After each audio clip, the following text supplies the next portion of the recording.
छठी मैया दौरा चढ़लिया है, छठी मैया दौरा चढ़लिया है, छठी मैया फेरी दाना हमरो पर नजरिया की लोगवा सब बजनिया कहै है।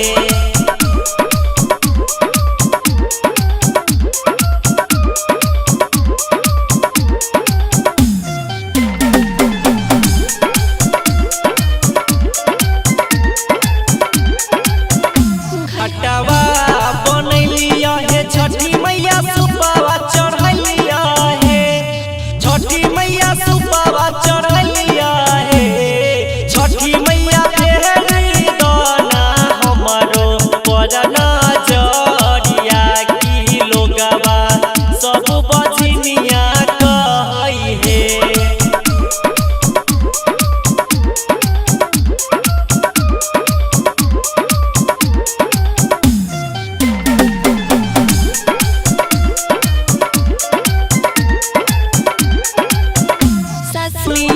छठी